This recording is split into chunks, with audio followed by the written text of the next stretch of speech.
Hi hello வணக்கம் மக்களே. இன்னைக்கு நம்ம ரிவ்யூ ஆன் சேனலில் பராசக்தி படத்தோட ரிவ்யூ தான் பார்க்க போகிறோம். படத்தோட ரிவ்யூ பார்க்க முன்னாடி ஆஸ் யூஷுவல் படத்தோட ஒன் நைட் ஸ்டோரி மட்டும் லைட்டாக டீஸ் பண்ணிடுறேன். ஸோ இந்த படம் வந்து 90s 50 காலகட்டத்தில் வந்து ஆரம்பிக்குது. சென்ட்ரல் கவர்மெண்ட் வந்துட்டு ஹிந்தி வந்துட்டு எல்லாத்துலேயும் வந்துட்டு ஒரு அஃபிஷியல் லாங்குவேஜாக வந்து இந்தியா பூரா வந்து பரப்பணும்னு சொல்லிட்டு நியூஸ் வந்து போட்டுறாங்க. இந்த நியூஸை பார்த்துட்டு எல்லா மாநிலத்திலையும் வந்துட்டு மேஜராக வந்து சவுத்தில் வந்துட்டு எல்லாருக்குமே வந்துட்டு ஒரு அதிர்ச்சியாக இருக்குது. இந்த டிசிஷன் வந்து யாருக்குமே பிடிக்கல. ஸோ நம்ம தமிழ்நாட்டில் வந்துட்டு சிவகார்த்திகேயன் வந்து ஒரு புறநானூறு டீம் அப்படின்னு வந்து ஒன்று சேர்த்துட்டு இந்த இந்தியை வந்துட்டு எப்படியாவது வந்து நம்ம மாநிலத்திலேருந்து ஒழிக்கணும், அஃபிஷியல் லாங்குவேஜாக ஆக்கக்கூடாது அப்படின்ற ஒரு பேஸாக வச்சு நிறைய இடத்துல வந்து போராட்டம் பண்ணுறாரு.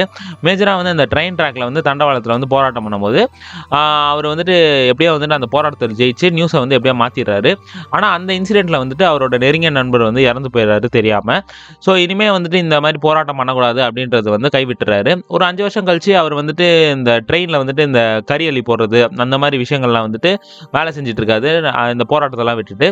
ஆனால் அவர் தம்பியாக இருக்கிற அதர்வா வந்துட்டு இந்த இந்தி ஒழிப்பை வந்துட்டு திருப்பி வந்துட்டு அந்த மாதிரி ஒரு அஃபிஷியல் லாங்குவேஜ் ஆக்கணும் அப்படின்ற மாதிரி ஒரு நியூஸ் வருது. ஸோ அதர்வா வந்துட்டு இதுக்கு அகேன்ஸ்டாக வந்து போராட்டம் பண்ணுறாரு. ஸோ அதர்வா ஒரு வழியில் போகிறாரு, சிவகார்த்திகேயன் ஒரு வழியில் போகிறாரு. இதை ரெண்டுத்தையும் அகேன்ஸ்டாக வந்து ஜெயம் ரவி வந்துட்டு ஒரு போலீஸ் ஆஃபீஸராக வந்துட்டு 2 பேரையும் வந்துட்டு ஏதாவது பண்ணணும் அப்படின்ற மாதிரி ஒரு அப்போஸ் பண்ணி வந்துட்டு இருக்காரு.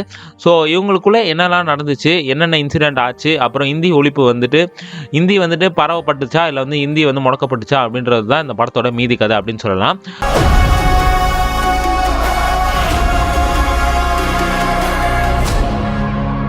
ஃபர்ஸ்ட் ஆஃப் ஆல் இந்த படத்தில் வந்து பாசிட்டிவ் நெகட்டிவ் ரெண்டுமே இருக்குது. இந்த பாசிட்டிவ் நெகட்டிவ் போகிறதுக்கு முன்னாடி இந்த படத்தை வரத்துக்கு முன்னாடி என்னென்ன விஷயங்கள்லாம் நடந்தது மட்டும் லைட்டாக டிஸ்கஸ் பண்ணிடுறேன். ஸோ உங்களுக்கு எல்லாருக்குமே தெரியும், ஜனநாயகனும் பராசக்தி ஒரே நாளில் வர வேண்டியது. ஆனால் ஜனநாயகன் வந்துட்டு சர்டிஃபிகேட் கொடுக்காம வந்து தள்ளி வைக்கப்பட்டுச்சு. ஸோ பராசக்தியை மட்டும் வந்துட்டு விடுற மாதிரி வச்சுட்டாங்க. ஸோ இதில் வந்துட்டு நிறையா பாலிடிக்ஸ் வந்து நடந்திருக்கு, எல்லாருக்குமே தெரியும்.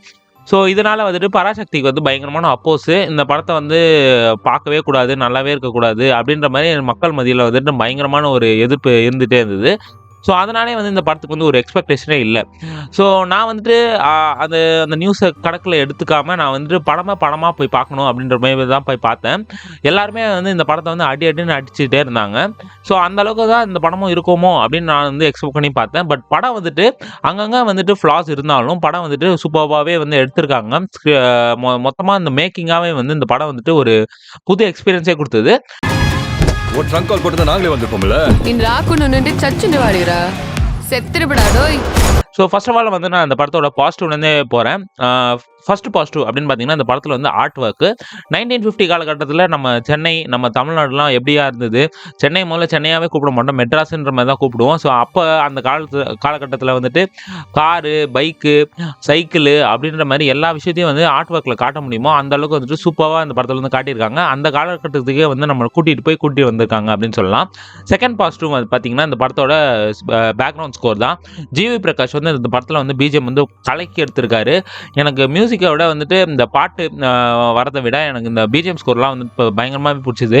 ஜிவியோட 100th ஃபிலிம் வந்து இந்த படத்தில் வந்து பூந்து விளையாடி இருக்காரு. ஜிவி பிரகாஷோட பேக்ரவுண்ட் ஸ்கோர் வந்து பயங்கரமான ஒரு வைட்டல் ரோடு வந்து இந்த படத்தில் வந்து ஓடி இருக்கு அப்படின்னு சொல்லலாம். தேர்ட் பாசிட்டிவ் அப்படின்னு பார்த்தீங்கன்னா ஜெயம் ரவி இந்த படத்தில் வந்துட்டு வில்லன் ரோலாக வந்து நடிச்சிருக்காரு. நான் நினச்சேன் ஹீரோ வந்து ஃபர்ஸ்ட் டைம் வந்து வில்லனாக நடிச்சா அங்கங்கே வந்துட்டு சரி சப்போர்ட் பண்ணிட்டு போயிடுவார். சிவகார்த்திகேயன் வந்துட்டு சரி நீங்கள் பார்த்துக்கோங்க அப்படின்ற மாதிரி ஏதாவது சீன் வச்சுருவாங்க, மொக்கையாக தான் இருக்குன்னு பார்த்தேன். பட் இந்த படத்தில் வந்து ஃபுல் அண்ட் ஃபுல் வில்லனாகவே இருக்காரு. நிறைய இடத்துல வந்துட்டு ஷூட் பண்ணுறாரு, நிறைய இடத்துல வந்து ரொம்பவே வயலன்ஸாகவே இருக்காரு. ரொம்ப வந்து ரூத்லெஸ்ஸாக வந்து இந்த படத்தில் வந்து நடிச்சிருக்காரு. ஸோ ஜெயம் ரவி அவ்வளோ பவர்ஃபுல்லாக இருக்கனால தான் நமக்கு சிவகார்த்திகேயன் வந்து என்னெல்லாம் பண்ண போகிறாரு அப்படின்ற ஒரு பயமே உண்டாக்குது. ஸோ ஜெயம் ரவிக்கு வந்து இந்த படத்தில் வந்து பயங்கரமான ஒரு பேக் போனு. ஸோ ஜெயம் ரவியோட ஆக்டிங்கு, அவரோட ஸ்க்ரீன் ப்ரெசன்ஸ்லாம் வந்து இந்த படத்தில் வந்து பட்டைய கலைப்பிருக்கு அப்படின்னு சொல்லலாம். ஃபோர்த் பாசிட்டிவ் அப்படின்னு பார்த்தீங்கன்னா சிவகார்த்திகேயன் சூப்பராக ஆக்ட் பண்ணியிருக்காரு. ஆனால் இதுக்கு முன்னாடி ஒரு ஆக்டர் வந்து இந்த படத்தில் வந்து கன்ஃபார்ம் ஆயிருந்தார். அந்த ஆக்டர் வந்து இந்த படத்தில் நடிச்சிருந்தா இன்னுமே வந்து பெர்ஃபெக்டாக இருப்பார். ஆனால் அதை விட இந்த படத்தில் வந்துட்டு சிவகார்த்திகேயன் வந்து கொஞ்சம் கம்மியாக தான் பண்ணியிருந்தாரு. ஆனால் அவரோட பொட்டன்ஷியலுக்கு என்னென்ன பண்ண முடியுமோ அதெல்லாம் பண்ணியிருக்காரு. எமோஷனலாக இருந்தாலும் சரி, ஃபைட் சீன்ஸாக இருந்தாலும் சரி, ரொமான்டிக் சீன்ஸாக இருந்தாலும் சரி, ஆல்ரவுண்டராக கலக்கி எடுத்திருக்காரு. எஸ்கேவோட ஸ்க்ரீன் ப்ரெசன்ஸாக இருக்கட்டும், அவரோட ஆக்டிங்காக இருக்கட்டும் சூப்பராக இருக்குது. ஒரு புது எஸ்கேவை வந்து இந்த படத்தில் வந்து பார்த்துருக்கோம். ஸோ அது வந்து ரொம்பவே ஒரு மிகப்பெரிய பாசிட்டிவ் அப்படின்னு பார்த்தீங்கன்னா இதெல்லாம். அப்படின்னு சொல்லுவேன். இந்த படத்தோட ஸ்டோரி வைஸ் பார்த்தீங்கன்னா இது வந்து ஒரு புது சப்ஜெக்ட் அப்படின்லாம் சொல்ல முடியாது. ஏற்கனவே நடந்த இன்சிடென்ட் தான் அதை வந்து மையமாக வச்சு இந்த படத்தில் வந்து எடுத்திருக்காங்க.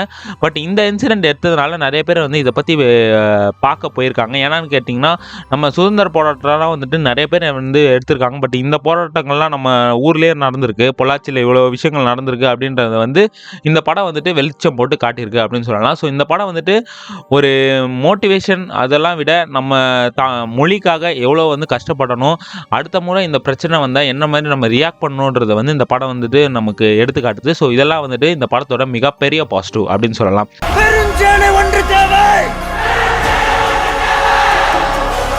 ஸோ இந்த படத்தில் வந்துட்டு பாசிட்டிவ் மட்டும்தானா நெகட்டிவ் இல்லையா அப்படின்னு கேட்டிங்கன்னா, ஃபஸ்ட்டு நெகட்டிவ் என்னென்னு கேட்டிங்கன்னா இந்த படத்தோட ஸ்க்ரீன் பிளே தான். ரொம்பவே வந்து ஒரு ட்ராக்கியான ஸ்க்ரீன் பிளே, நிதானம் இருந்து பொறுமையாக இருந்தால் அந்த படம் வந்துட்டு நல்லா பார்த்துட்டு கொஞ்சம் என்ஜாய் பண்ணலாம். பட் பொறுமை இல்லாமல் நீங்கள் வந்து இருந்தீங்கன்னா அந்த படம் வந்து உங்களுக்கு பிடிக்கவே பிடிக்காது. செகண்ட் நெகட்டிவ் அப்படின்னு பார்த்தீங்கன்னா இந்த படத்தில் ஸ்ரீலீலா ஆக்டிங் வந்து உங்களுக்கு பிடிக்கலையா, இல்லை வந்து அவங்க வந்து தெலுங்குக்காரங்க அப்படின்றதுனால உங்களுக்கு பிடிக்கலையா, அந்த மாதிரிலாம் கேட்டிங்கன்னா அதெல்லாம் ரொம்பவே தப்பு. ஸ்ரீலீலா இந்த படத்தில் வந்து டான்ஸ் ஆடிருக்காங்க, பாட்டு பாடியிருக்காங்க, ஆக்டிங் பண்ணியிருக்காங்க, எல்லாமே சூப்பராக பண்ணியிருக்காங்க. ஆனால் அந்த கேரக்டர் இருந்தாலும் ஒன்று தான், இல்லைனாலும் ஒன்று தான்.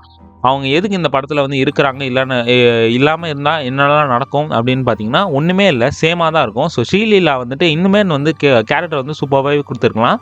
தேர்ட் நெகட்டிவ் பார்த்தீங்கன்னா இந்த படத்தில் வந்து ரொமான்டிக் சீன்ஸு நல்லா போயிட்டுருக்கும், பயங்கரமாக வந்து ரஷ் ஃபேஸ்ட்டாக வந்து இந்த படத்தில் வந்து போயிட்டே இருக்கும். பட் திடீர்னு வந்து ஒரு ரொமான்டிக் சீனு அதுவும் வந்துட்டு ஒரு 5 நிமிஷம் வச்சுட்டு எடுத்துருவாங்க பார்த்தா அதுவே ஒரு அரை மணி நேரம் ஓடிட்டுருக்கு ரீலு.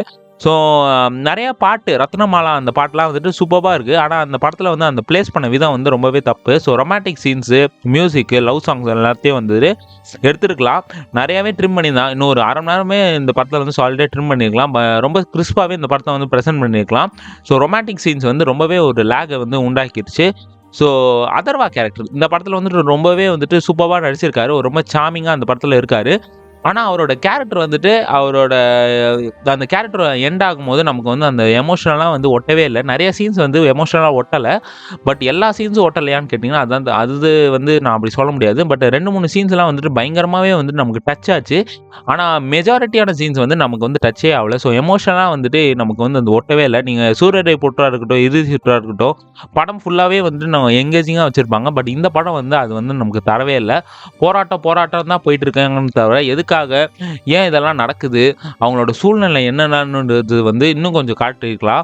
ரொமான்டிக் சீன்ஸை வந்து ட்ரிம் பண்ணிவிட்டு நிறைய வந்து இந்த பாலிடிக்ஸை வந்து இன்னுமே கொஞ்சம் வெளிச்சம் போட்டு நல்லா தெளிவாக சொல்லியிருக்கலாம் அப்படின்றது தான் என்னோட மெயின் ரீசன் அப்படின்னு சொல்லலாம். ஸோ இந்த படத்தை வந்து நல்லாவே பார்க்கலாம், கொஞ்சம் பொறுமை உண்டு. எந்த வன்மமும் இல்லாமல் இந்த படத்தை வந்து நீங்கள் பார்த்தீங்கன்னா நல்லாவே இருக்கும். ஒரு ஜென்ரல் ஆடியன்ஸாக வந்து இந்த படத்தை போய் கண்டிப்பாக பாருங்கள். ஃப்ளாஸ் நிறைய இடத்துல இருக்குது, அது எல்லாத்தையும் மறைச்சிட்டு ஒரு படமாக நீங்கள் பார்த்தீங்கன்னா அந்த படம் வந்துட்டு சூப்பராக இருக்கும். கண்டிப்பாக தியேட்டர்கள் எக்ஸ்பீரியன்ஸ் தான். இந்த படத்துக்கு நான் கொடுக்குற ரேட்டிங்ஸ் வந்து 5க்கு 3.5 ஸ்டார்ஸ் தருவேன். ரொம்பவே வந்து எக்ஸ்பெக்ட் பண்ணாமல் ஒரு நல்ல ஒரு படம் பார்க்கணும், நம்ம மொழிக்காக ஒரு படம் எடுத்திருக்காங்க, அந்த ஒரு நல்ல இடத்த வச்சுட்டு நீங்கள் இந்த படத்தை பார்த்தீங்கன்னா கண்டிப்பாக அந்த படம் பிடிக்கும். ஸோ இன்னொரு வீடியோவில் சந்திக்க வரைக்கும் ஹேவ் ஃபன் கைஸ், வரட்டா.